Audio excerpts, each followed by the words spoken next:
ഔദ്യോഗിക വസതിയിൽ കണക്കിൽപ്പെടാത്ത പണം കണ്ടെത്തിയ സംഭവത്തിൽ മുൻ ഡൽഹി ഹൈക്കോടതി ജഡ്ജി ജസ്റ്റിസ് യശ്വന്ത് വർമ്മക്കെതിരെ പാർലമെന്റ് അന്വേഷണ സമിതി ഗുരുതരമായ കണ്ടെത്തലുകൾ നടത്തിയിരിക്കുകയാണ്.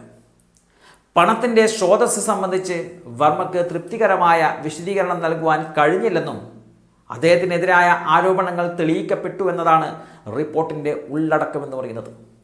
2025 മാർച്ച് 14 രാത്രിയാണ് ന്യൂഡൽഹിയിലെ ഔദ്യോഗിക വസതിയിൽ തീപിടുത്തമുണ്ടാകുന്നത്. തീയണക്കുവാനെത്തിയ ഫയർഫോഴ്സാണ് സ്റ്റോർ റൂമിൽ ഭാഗികമായി കത്തിയ നിലയിൽ വലിയ തോതിലുള്ള 500 രൂപ നോട്ടുകെട്ടുകൾ കണ്ടെത്തിയത്. സംഭവത്തിന് പിന്നാലെ വിഷയം സുപ്രീം കോടതിയുടെ ശ്രദ്ധയിൽപ്പെടുത്തുകയും 3 അംഗ അന്വേഷണ സമിതിയെ നിയോഗിക്കുകയും ചെയ്തിരുന്നു. പിന്നീട് പാർലമെന്റിന്റെ അന്വേഷണ നടപടികളിലേക്കും വിഷയം എത്തുകയായിരുന്നു. എന്നാൽ ഇവിടെ ഒരു ജഡ്ജിയുടെ വീട്ടിൽ നിന്നും പണം കണ്ടെത്തിയതിൽ മാത്രം ഒതുങ്ങുന്നില്ല കാര്യങ്ങൾ. രാജ്യത്തിൻ്റെ നീതിന്യായ സംവിധാനത്തിൻ്റെ വിശ്വാസ്യതയെ ബാധിക്കുന്ന ഇത്രയും ഗുരുതരമായ ഒരു ആരോപണം ഉയർന്നിട്ടും കേന്ദ്ര സർക്കാരിൻ്റെ സമീപനം എന്തായിരുന്നു എന്നതാണ് പ്രധാന ചോദ്യം. അഴിമതിക്കെതിരെ വലിയ വാക്കുകൾ പറയുന്ന കേന്ദ്ര സർക്കാർ അധികാര കേന്ദ്രങ്ങളുമായി ബന്ധപ്പെട്ട ഇത്തരം ആരോപണങ്ങളിൽ അതേ ശക്തമായ നിലപാട് സ്വീകരിച്ചിട്ടുണ്ടോ എന്ന ചോദ്യം സ്വാഭാവികമായും ഉയരുന്നുണ്ട്. പ്രധാനമന്ത്രി നരേന്ദ്രമോദിയുടെ നേതൃത്വത്തിലുള്ള കേന്ദ്ര സർക്കാർ അഴിമതിക്കെതിരെ സീറോ ടോളറൻസ് എന്ന നിലപാട് നിരന്തരം പ്രഖ്യാപിക്കാറുണ്ട്. എന്നാൽ യഥാർത്ഥ പരീക്ഷണം രാഷ്ട്രീയ എതിരാളികൾക്കെതിരായ നടപടികളിലൂടെയല്ല, അധികാര സംവിധാനത്തിൻ്റെ ഉള്ളിൽ ഗുരുതരമായ ആരോപണങ്ങൾ ഉയരുമ്പോഴാണ്. ഒരു മുൻ ഹൈക്കോടതി ജഡ്ജിയുടെ ഔദ്യോഗിക വസതിയിൽ കണക്കിൽപ്പെടാത്ത പണം കണ്ടെത്തിയ സംഭവത്തിൽ പണത്തിൻ്റെ ഉറവിടം പോലും വിശദീകരിക്കുവാൻ കഴിഞ്ഞില്ലെന്ന അന്വേഷണ കണ്ടെത്തൽ പുറത്തു വന്നൊരു സാഹചര്യത്തിൽ ഇനി സമഗ്രമായ നിയമ നടപടികൾ ഉറപ്പാക്കേണ്ട ഉത്തരവാദിത്വം കേന്ദ്ര സർക്കാരിനുണ്ട്. അന്വേഷണ സമിതി തന്നെ സംഭവ സ്ഥലത്തു നിന്നും തെളിവുകൾ ഫലപ്രദമായി ശേഖരിക്കുന്നതിൽ വീഴ്ചകൾ ഉണ്ടായതായി ചൂണ്ടിക്കാട്ടിയിട്ടുണ്ട്. സംഭവ സ്ഥലത്തുണ്ടായിരുന്ന ജീവനക്കാരുടെ സാന്നിധ്യം തെളിവുകൾക്ക് തിരിച്ചടി ആയേക്കാമെന്നും റിപ്പോർട്ടുകളുണ്ട്. ഇതാണ് കേസിനെ കൂടുതൽ ഗൗരവമുള്ളതാക്കുന്നത്.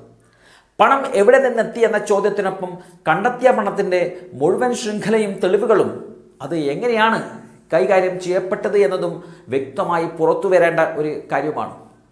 ഇനി മറ്റൊരു കാര്യം ശ്രദ്ധിക്കേണ്ടതുണ്ട്. ജസ്റ്റിസ് യശ്വന്ത് വർമ്മ തനിക്കെതിരെ ഗൂഢാലോചന നടന്നുവെന്ന വാദം ഉന്നയിച്ചിരുന്നു. എന്നാൽ അന്വേഷണ സമിതി ആ ഒരു വാദം അംഗീകരിച്ചില്ലെന്നാണ് ഇപ്പോഴത്തെ റിപ്പോർട്ടുകൾ വ്യക്തമാക്കുന്നത്. വർമ്മയുടെ വസതിയിൽ കണ്ടെത്തിയ പണവുമായി ബന്ധപ്പെട്ട് സുപ്രീം കോടതി നിയോഗിച്ച ആഭ്യന്തര സമിതിയും അന്വേഷണം നടത്തിയിരുന്നു.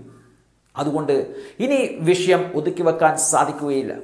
ഒരു ജഡ്ജിക്കെതിരായ ആരോപണം തെളിഞ്ഞുവെന്ന് പാർലമെന്ററി അന്വേഷണ സമിതി വ്യക്തമാക്കിയ ഈ ഒരു സാഹചര്യത്തിൽ ഉത്തരവാദിത്വം ആരുടേതാണെന്നും പണത്തിൻ്റെ യഥാർത്ഥ ഉറവിടം എന്താണെന്നും നിയമവിരുദ്ധമായ സാമ്പത്തിക ഇടപാടുകൾ ഉണ്ടായിട്ടുണ്ടോ എന്നും സമഗ്രമായി അന്വേഷിക്കേണ്ടതുണ്ട്.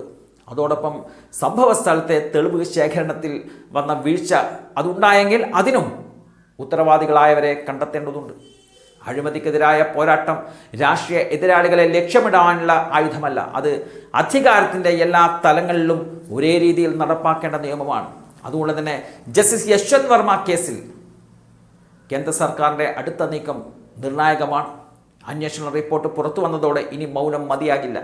സുതാര്യമായ അന്വേഷണം, ഉത്തരവാദിത്ത നിർണയം, നിയമാനുസൃതമായ നടപടി, ഇതാണ് ജനങ്ങൾ പ്രതീക്ഷിക്കുന്നത്. ഇല്ലെങ്കിൽ അഴിമതിക്കെതിരായ കേന്ദ്ര സർക്കാരിൻ്റെ അവകാശവാദങ്ങൾ അത് വീണ്ടും വീണ്ടും ചോദ്യം ചെയ്യപ്പെടുക തന്നെ ചെയ്യും.